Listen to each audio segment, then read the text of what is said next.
Hi there, YouTube. I'm Craig here again with Bill and Antonio. Hooah! And we are the Social Vultures. And Antonio, I think you have a very special presentation for us. Well, tonight, folks, it's our 50th episode of the Social Vultures. What? 50. 50 episodes already. Get out of make here. Just came out of nowhere. You're kidding. This is a joke, right? It was, I guess, we were just filming the 25th episode. And here we are. Seems like it was like 25 episodes 25 ago. episodes ago. But before we get to our topic for tonight's episode, we're going to introduce a special contest. Get out of it, come on. We haven't given It's the 50th and a contest? Let's give something away. We haven't done something since we gave away the season 5 of The Walking Dead. You're right, and that was 25 episodes? Yeah, No, 25 episodes ago. That's like episode 7. Oh, I think Oh, you're right, actually. She came in a few episodes later and we did the Blu-ray away, so That's right. 43 episodes ago we did that. Wow. 43. There's some crazy math going on. Yeah. That's too much thinking for us, folks. So, in light of The Force Awakens, which comes out in April, the Social Vultures are going to be generous, and we're going to get a Blu-ray copy. What? Or even DVD. This is crazy. You know. This is madness. All right. First off, nobody in the right mind would ever give away a Blu-ray or a DVD for any contest. No. Well, just in case you don't have Blu-ray, they can have a DVD. But hopefully you have Blu-ray, because that's, The Blu-ray will probably come with a DVD, so they get the Blu-ray. Okay. Well, anyways, our question for our viewers is, let us know which character in The Force Awakens you liked and why you liked that character. Yeah. What stood out the most that made that character, made the movie special for you? Lots of great characters and lots of great reasons to like them. That's right. And we will draw that person's name on the eve of release of The Force Awakens. Nice. Which will be on a Tuesday, and the episodes will be on Tuesday. Nice. So you know where to send your reply to the Social Vultures. Hit up us on Facebook, YouTube, Twitter, or socialvultures@gmail.com. So, since we're talking about Star Wars, gentlemen, we don't really talk about Star Wars that much since we all, enjoyed The Force Awakens. Let's take some time here in the 50th episode, talk about why do we like The Force Awakens so much. And maybe talk about the future of Star Wars. Exactly. Okay. Now, first I'll say that by far my favorite character was Rey. Yes. Yeah, okay. Not only was she great in that movie, I would probably put her in like my top 3 characters of the Star Wars universe. I loved her character. She was fantastic.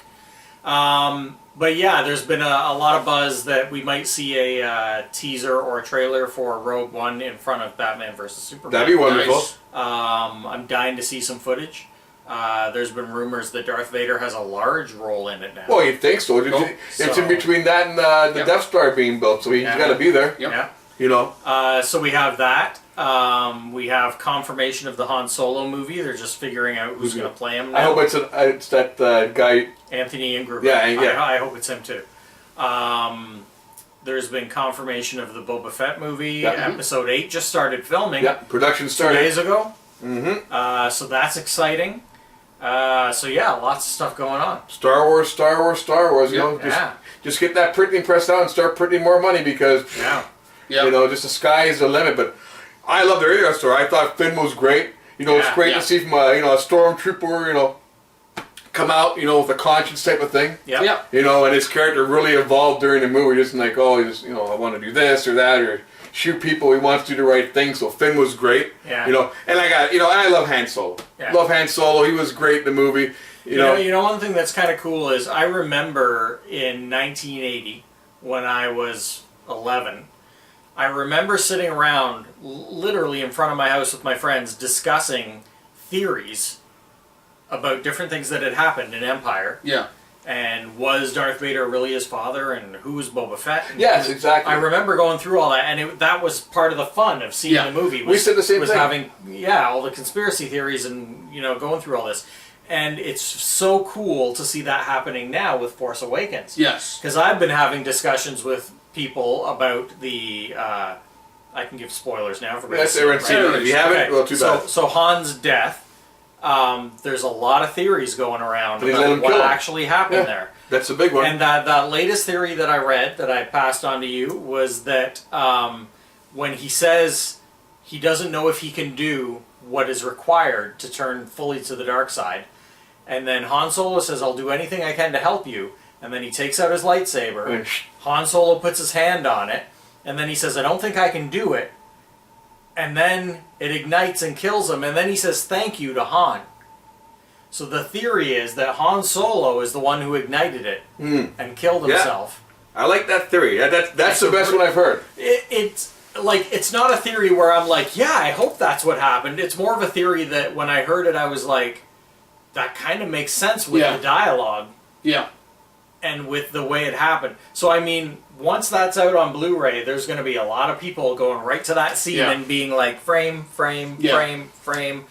Can we see whose hand is on it? Can we see? Because why, if Han, you'd think if he pulled out the lightsaber and then they started like, you know, he was thinking of, I'm going to kill Han, I'm going to kill my dad, you'd think Han would be like struggling more. Yeah. Yeah. And there's really no struggling in that scene. Han Solo's not an idiot. No. No. He would have sensed if the guy was about to switch and turn on him and kill him. Yeah, exactly. So why was there no resistance? Yeah. There's a little bit of shake from what I remember. I saw it twice. There was a bit. There's a little bit. But I mean, it's not very much. You'd think an experienced guy like Han Solo, there'd be a little more struggle if he knew his son was about to kill him. Yep. And you know what I don't want to see? So it's interesting. I don't want to see no more, planet-destroying weapons. It's yeah, done. I'm pretty much done. It's over now. I'm done with that. You know what? I like The Force Awakens, and it's a bit of an unpopular opinion that I have, but it wasn't a perfect film. I mean, I would give it a pretty solid 3 out of 5. It was very much driven by the characters and less of the plot, and that can be a good thing, though. I mean, and actually, funnily enough, I thought Han Solo was one of the weaker characters because I loved Rey, I loved Finn. Han was there and he played a role. And did you like Kylo? Yes, I like Kylo. Yep. But yeah, no, you're absolutely right. Honestly, I mean, like I think you and I have talked about it before. I mean, Starkiller Base really didn't sell me. No. It was Death Star Part 3. Same here. There's things, but for me, the plot being thin was so overshadowed by how great the characters were, and how heavy the nostalgia was, without being like, that's a delicate thing to make it nostalgic without being heavy-handed, and it wasn't. Yeah. So all of that so pushes the plot out that I don't care. Yeah. Okay. And the fact that it was a relaunching of a universe, to me, that was more important than having a good plot in the first movie. I'm expecting great plots from here on in. Yeah. Well, and you should. Yeah, but I didn't think it was necessary in this one. So that didn't impact me. I found it more a continuation and more like, let's say what it was. I think it was more of a rehash of A New Hope. Yeah. With new characters, And J.J. Abrams has admitted that he did that on purpose. Yeah. And that's not a bad thing. I'm just saying, I think it's what was required, and I think that it worked. And to me, it's a continuation. That's how it could continue Star Wars from that point. Yeah. That's great. I think they did a great job.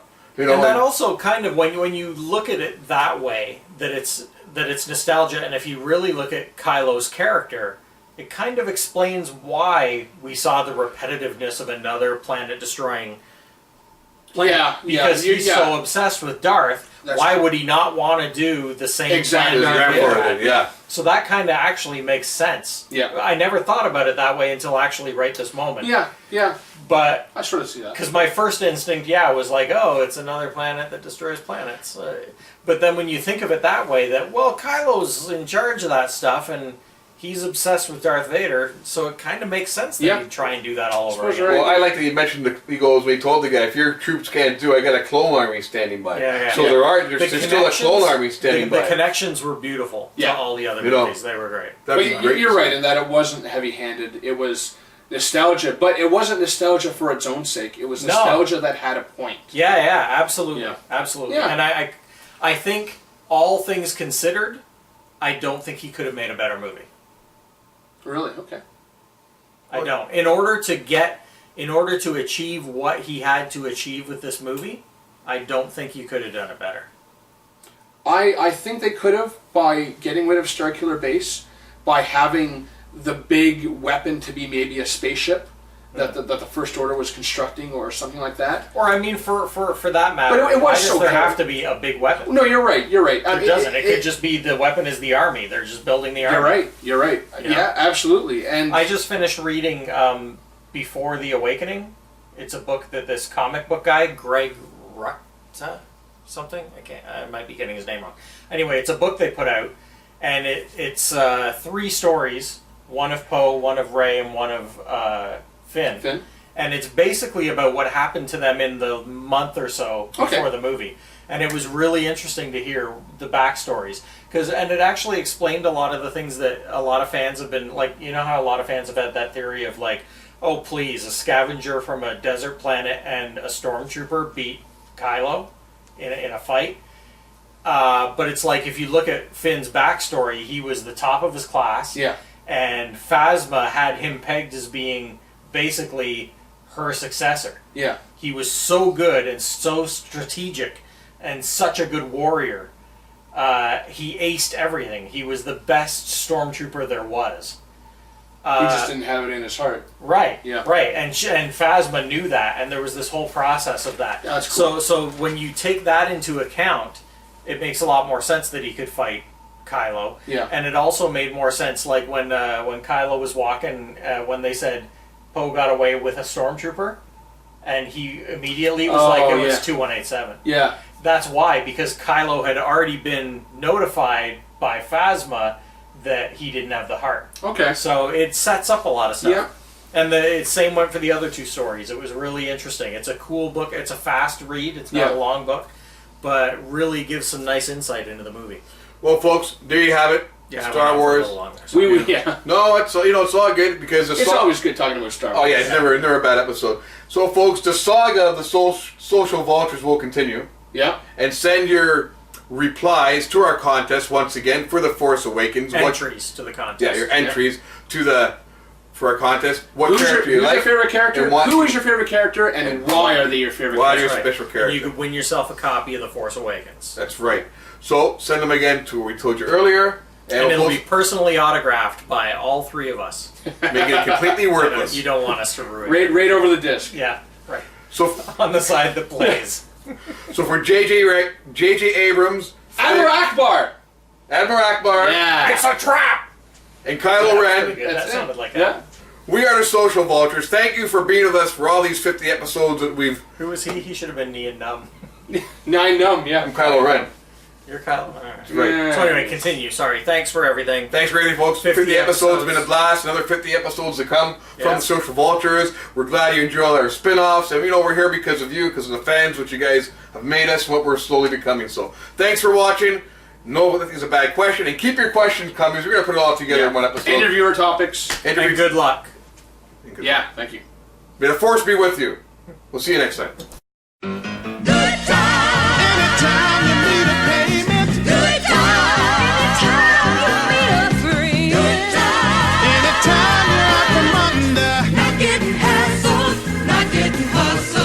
Keeping your head above water, making a wave when you can.